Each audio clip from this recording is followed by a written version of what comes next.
Welcome to Cannabis Health Radio, a podcast where we share stories from people around the world who are using cannabis as medicine. The information is meant to raise awareness about the health benefits of cannabis, but should not be taken as medical advice. Now, here are your hosts, Ian Jessup and Corey Yelland.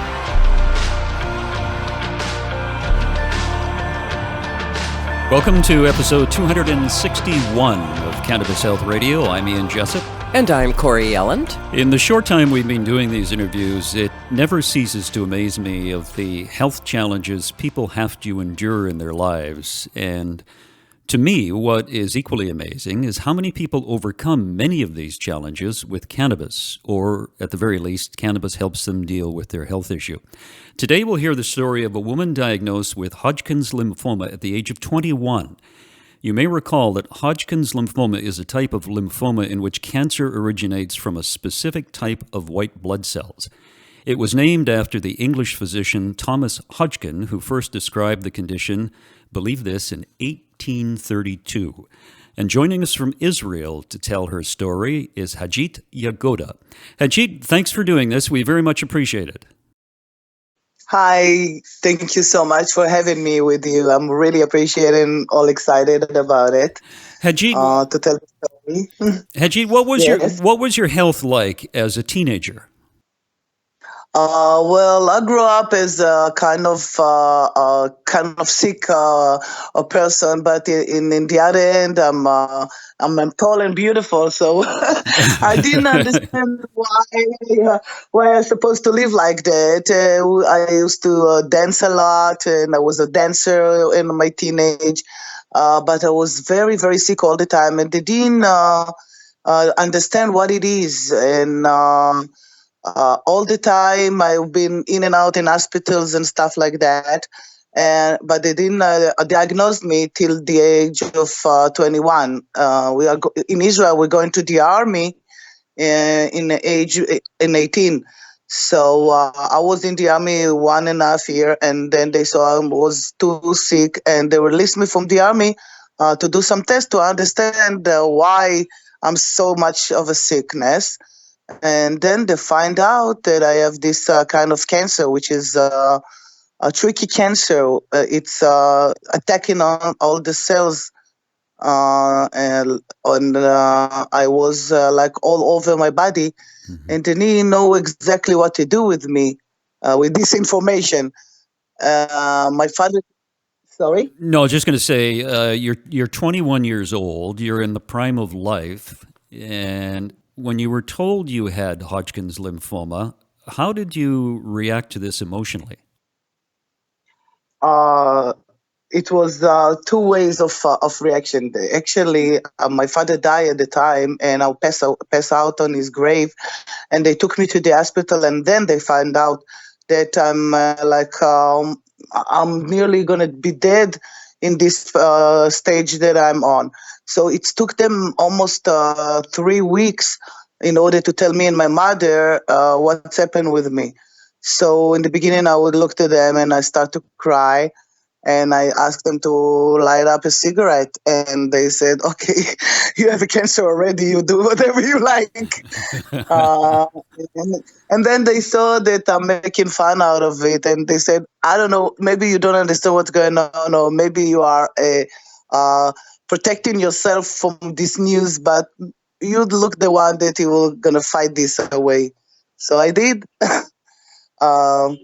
What happened that I used to smoke a hashish in Israel. Hashish was very popular at those time. It was 1989 that we're talking. 1987, sorry, that we're talking about. And in 1987, hashish was popular in Israel. We didn't know what cannabis is. Everybody thought that hashish is hashish and cannabis is a plant by himself. They didn't have the idea that it's coming from the same plant as a cannabis. At the time, I was a smoker, and at the time, Professor Mishulam was discovered that the THC in the Hebrew University in 1966, I believe. So 20 years after, they started to use THC, synthetic THC on a cancer patient in order to reduce the pain and the vomiting on the chemotherapy treatment. So they started on me, but they didn't tell me and my mother that they do this experimentation on me.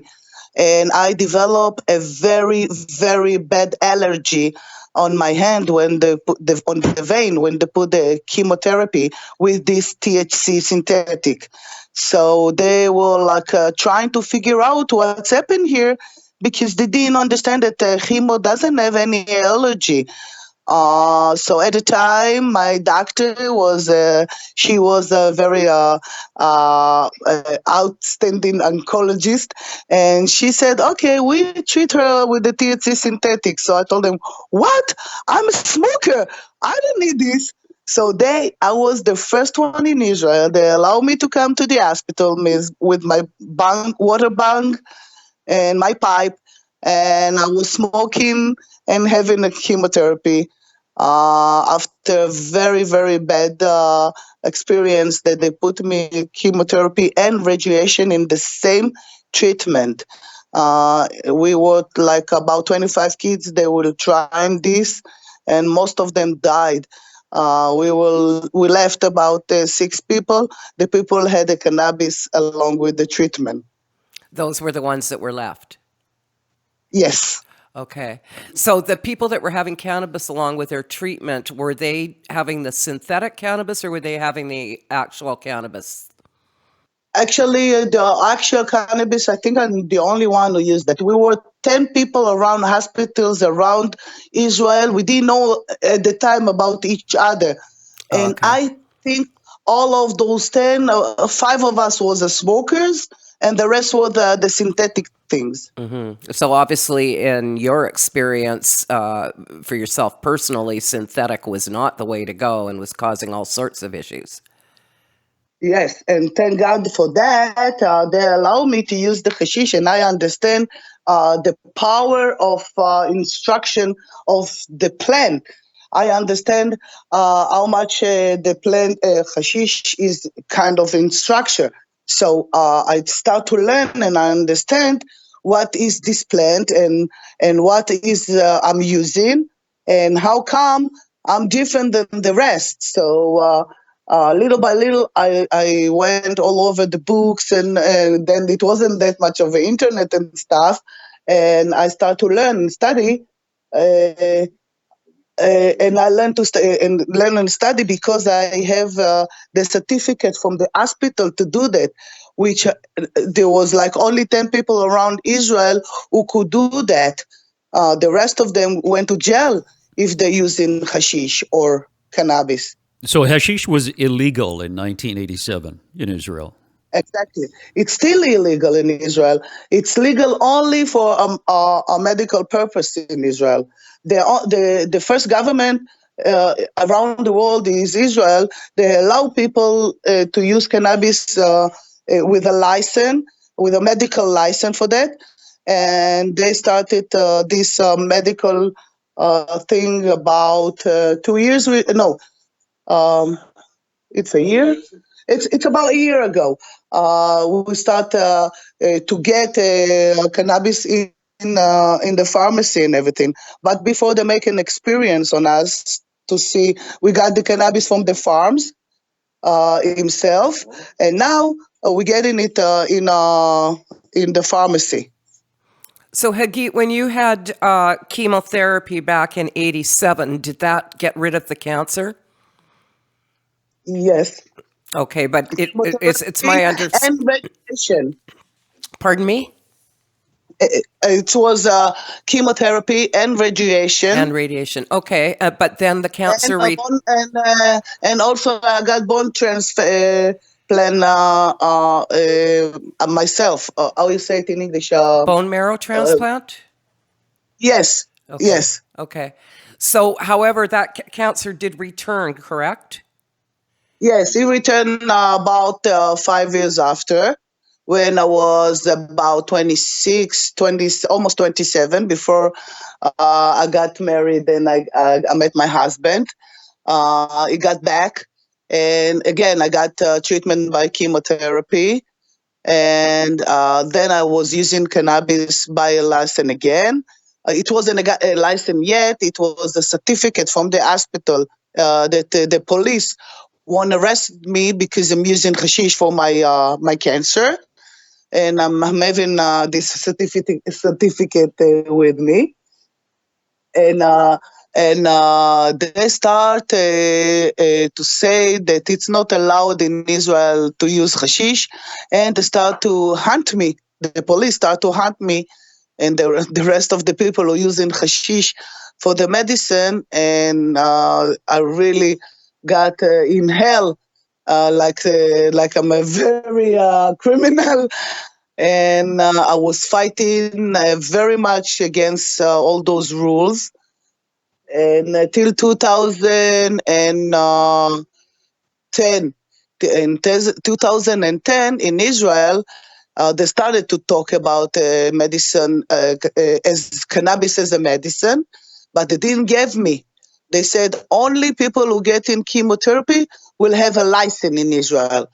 So I went to a hunger strike front of the Minister of Health in Israel and explained her that people who want to use cannabis don't have to be dead under chemotherapy. And she understand that. She didn't have any other choice. And me and another 200 people got our license, and they started to talk about cannabis every day since then. Hagit, how long was your hunger strike? It was my hunger strike was like a week or so till they will start to they understand that I'm very serious about that. But the tent and the whole idea of this hunger strike and all the patient of Israel, it was a one all month. They were there. I left after a week or so when I got my license. I was there I was there like 3 weeks. But after a week, I stopped the hunger strike because I got the license. But I stayed there and help other people to get the license as well. And so this license would allow you to smoke hashish. Is that correct? No, this license, they started to have a farm in Israel for cannabis. Okay. And they gave us license in front of the farms in order to start, the government to start to understand how to build it.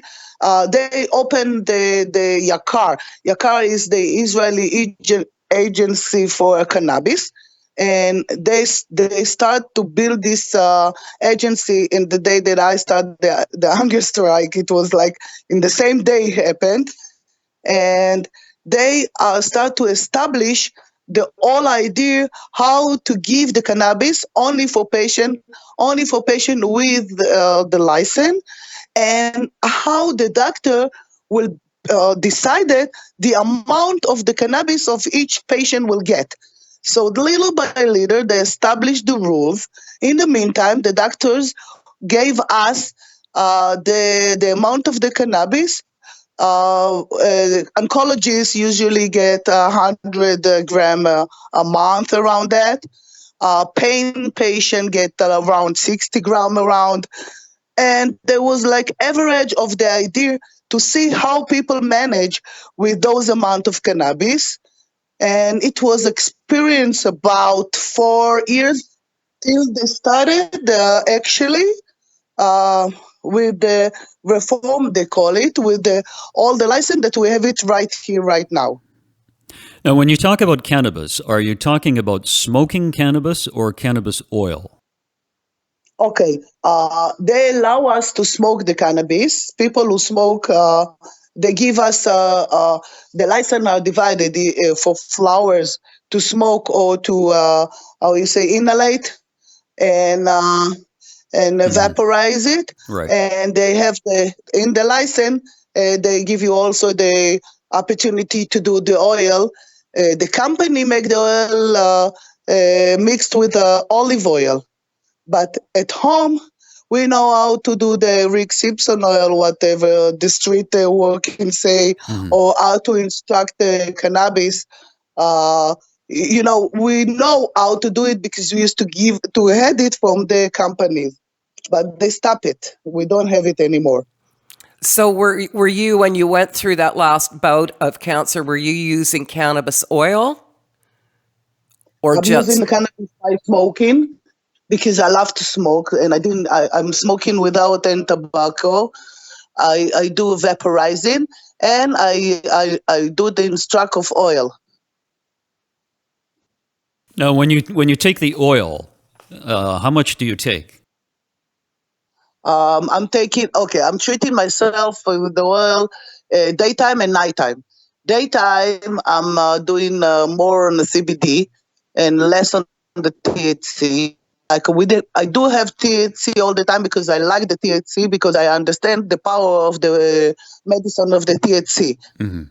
So in the morning, I'm smoking no tobacco. Yes, I'm smoking my bang with sativa, and then I take oil. So like half a gram of oil during the day with more CBD, and from afternoon and the nighttime, I'm taking the oil more on the THC, and I'm still smoking. So I'm using around 5 grams a day with oil and the smoking.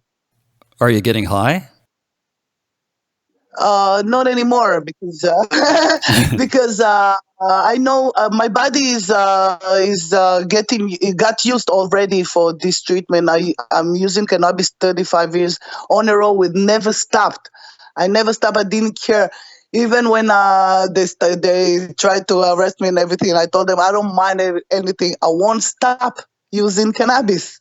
So for me, there is sometimes a strange that I don't know, my body don't know, so I can tell you that I get high. But after a day or so that I'm using the same strain, I'm getting used to it right away. Boy, if I took as much as you did, I would be asleep for a week. yes, he would. To tell you the truth, in 2010, 13,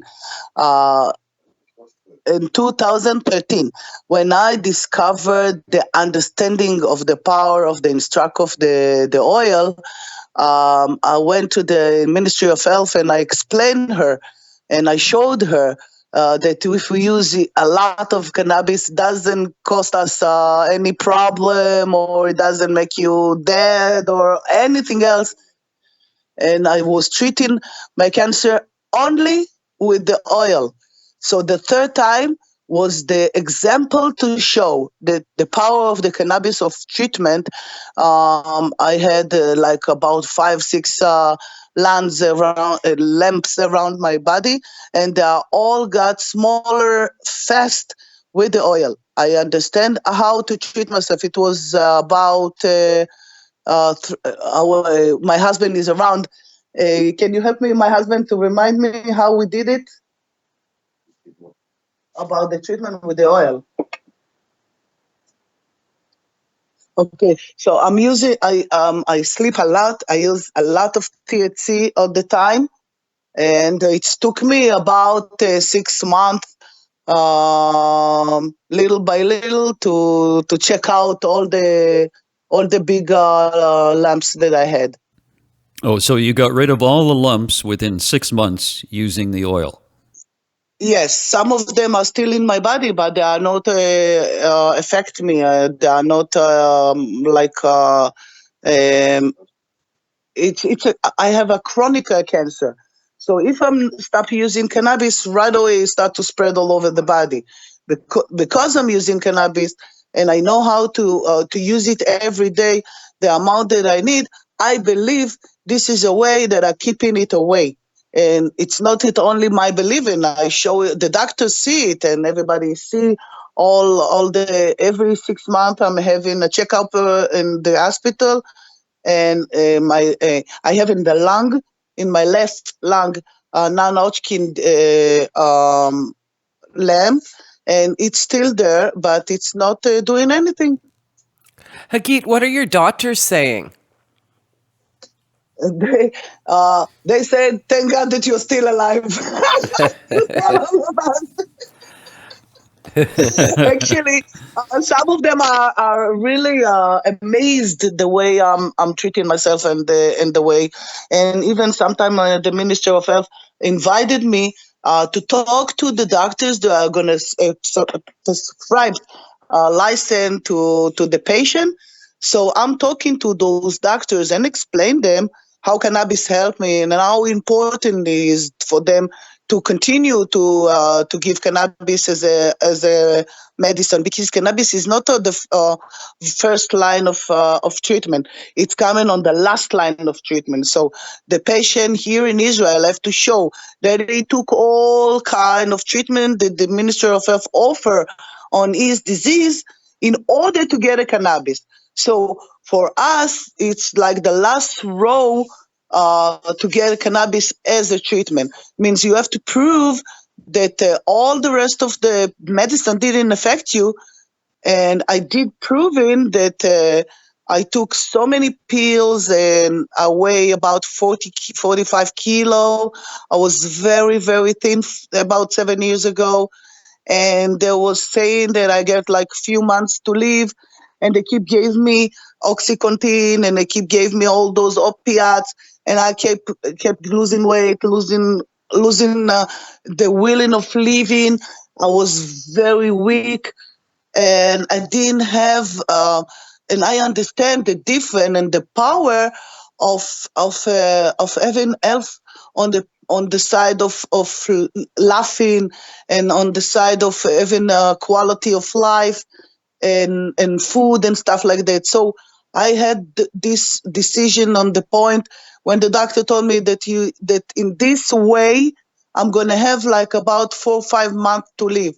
So I look at him, and I exposed to the RSO and the understanding of the power of the thing. I look at my husband and we look at each other and we decided, that's it. I'm going to stay alive again, but I'm going to stay alive like to give other people power to want to stay alive, because cancer, it's a death disease, but you can stay alive with it. So you were given 4 to 5 months to live. When was that? What year was that? In 2013. 2013. And Then I started, I was hospitalized about a month or so. So I brought the cannabis into the hospital. I explained to the doctors how important is the treatment along. Little by little, I went around the hospitals and explained people, and it's make me stronger to talk to people and to explain and to break in through doors that was closed before for us as a medical cannabis user. And little by little, I changed my diet. I started to eat only vegetables and fruit. I start to take some more vitamin C. I start to take care of what I'm talking, what I'm listening, what I'm eating. I moved out of middle of the city, Ramat Gan. It was a city like was in a building and a lot of noise and stuff. mm-hmm. I went to a village 6 years ago, and I decided I'm going to stay alive. And here I am. Your story is really interesting because several weeks ago we talked to a young fellow who told us the story about his dad. His dad had Burkitt syndrome, which results in cancer and a 6-inch tumor on his spine. And the doctors got most of the tumor, but he underwent extensive chemo and I believe radiation, but I'm not sure. I think he had radiation as well. I think it was chemo. But when he was in the hospital, because cannabis is legal in Canada, Yes. the family made oil and brought it into his father, and his father got through the chemotherapy treatment much better than other patients did. Exactly. You can see it in the hospital. You can see that people are using cannabis, even with the oil, even with the smoking, even with the vaping. You can see the color of the skin of the people. You can see the way they move around. They can, the bones are not hurting as much as opiates are right away. Is like affecting on the bones and affecting on the. So you can see the difference on the painkillers that people are using. You can see the difference of the way they move around the hospital. You can see how the treatment is affecting them compared to others. Because the cannabinoid system on our body, when you use the cannabis and you open it up, it's really help other medicine instead of blocking you, to help your body to reduce all the power that he have to heal himself. So if we are giving the body all the tools to heal himself, it will do it. It will be our body. It's a very fine machine, and the cannabinoid system is a very good system that help us mentally to fight any disease. Do you know, you said something earlier which I think is really, really important, and Corey has mentioned this innumerable times, over and over again, about changing your diet when you have cancer. And so many people don't change their diet, and they suffer the consequences of it. But you and other people we've talked to who have overcome cancer and have been successful in overcoming cancer have done, besides cannabis oil, have done an holistic approach and changed their diet and started eating foods which are much healthier for your body. Exactly, and much easier for the body to ingest it. Means if your body is sick and producing cells that killing you, you can give a food that help to kill you. You have to figure out and understand your cancer, because there was like 20 million kind of cancer and 20 million kind of, because each body is a different body. That's why there is a different kind of cancer. That's why we are learning about different kind of cancer every day, because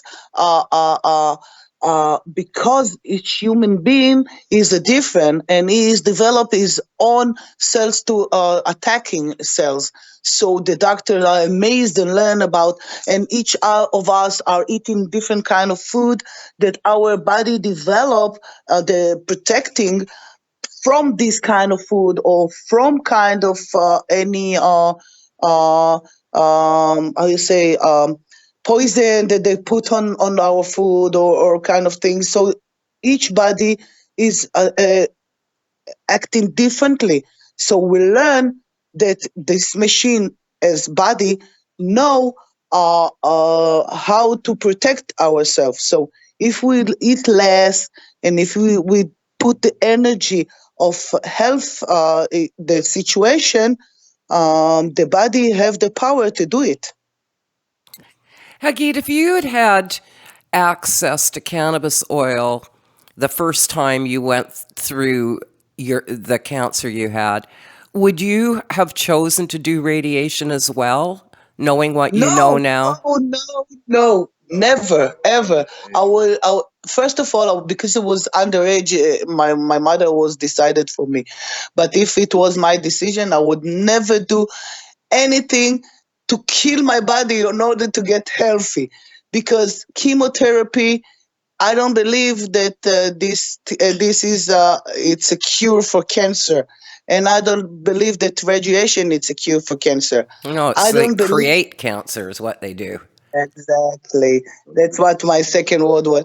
I learned that chemotherapy make me the COPD, make me fibromyalgia, make me bone problem, make me a lot of problem that I didn't had before. And I know for sure high blood pressure, and I'm 52 years old, and I have more disease than 80 years old person have, and all Yeah. of that because of the treatment. Yeah, and And this is the thing, Hagit, if I may interrupt here for a second. This is the thing with chemotherapy and with radiation. Often, I don't think that people understand that this treatment that you have will change your health as you know it for the rest of your life. exactly. It's an ongoing gift. It just keeps on giving. Yes, and also I lost all my teeth. I lost all my jaw. They build up my bone in the jaw, and they build up new teeth because I lost everything, and they couldn't even fix what I had. And things are happen little by little, and you see how the people they don't take it for idea that people will survive after this kind of thing, and we some of us still survive, and it's funny to see that the doctor look at, like, you survived that. It's like they look in my papers, and they look at me, and I was like, okay, this is a machine. It's not a woman. Well, you're 52 years old. We'll have to come to your 60th birthday party. Yes, for sure. And in Israel, we know how to do it, to make parties. That's right. I promise you that. Actually, we have in Israel, we have every year the Cannabis. I don't know if you heard about it. It's a very big convention that we are invited people all over the world. And this year they invited me to talk and to tell my story with all the professors and all the scientists around the world. And I'm so excited about it. I sent you, Corey, on the messenger, the thing, and I'm in the list in the agenda of treatment and cannabis around the world. And it's, for me, it's like, if you told me 35 years ago, before I went to jail, that I'm going to be speaking about cannabis in the international convention, I will tell you that I would like to take what you took. Well, if they ever asked you, there's no documentation about success rates of cannabis. You tell them at the Cannabis Health Radio, we've interviewed over 250 people who have used cannabis successfully. Oh, wow. Yeah. So we are a very big club spreading around the world if you see it, and it's so important what you're doing. And for me, you don't believe how excited I am that I'm talking to you. And it's like outside of Israel, that it's not inside locally things, that the things are happening around, and we are getting bonded, and we get to know each other. And it's not something that it's like you read about, it's like you meet it. It's here. It's I can't even explain how, for me, it's an honor to tell you, to have been in the 1980s, a girl that said that cannabis cure cancer. People told me, listen, you are too stoned for us. The Queen of Hashish in 1987. Exactly. And I was like, I don't care. I know exactly. I know because in 1966, somebody said that cannabis cure cancer. I believe him. I believe him more than you. Hagit, it's been a pleasure to talk to you. You have a wonderful story, and I know by taking cannabis, you are going to be in good health for the rest of your life, which is a long life. Yes, thank you so much for that. And I hope to see you, Corey, around the world with us, talk about our health and talk about our mission to give cannabis to each person that would like to have it for his own condition. Yeah, that would be great. Great. Thanks, Hagit. Yes. Appreciate it. Thank you so much. I appreciate you guys. And I hope to see you in Israel in one of those conventions or anything else. And hope to see you in my birthday, we said. That's right. Yeah, exactly. Thanks so much, Hagit. Thank you. Bye-bye. Bye-bye. Thanks again for listening to Cannabis Health Radio. If you'd like to make a donation, we love donations because there haven't been many lately. You can make a one-time donation to Cannabis Health Radio, or you can make a monthly donation, even as small as the price of a cup of coffee, to cannabishealthradio.com. You can just go on our website, and there are links there to allow you to do that. And thanks to Ron Zahar, our producer, who gives up his time and his studio to allow us to interview these folks around the world on cannabis. And a shout out to Mark in Belgium, who posts our podcasts on YouTube. We greatly appreciate it. And if you are listening on your social media platform, of course you will be, because that's how you listen to it. Make sure you write a review, because if you write a review, we go up in the standings, I guess. Yeah, and we're easier to find for people then. We're easier to find for people. Thank you, Corey. You're welcome. And we'll be back next week with another edition of Cannabis Health Radio. Thanks for listening to Cannabis Health Radio. For more information and to search previous podcasts, visit our website, cannabishealthradio.com. Subscribe so you don't miss new episodes. And follow us on Facebook, Instagram, and Twitter. This podcast is made possible by donations from our listeners. If you found the information helpful, please consider making a donation in any amount through our website. You can also help us share our message by leaving a review on your podcast listening platform. We are very grateful for your support. Thank you.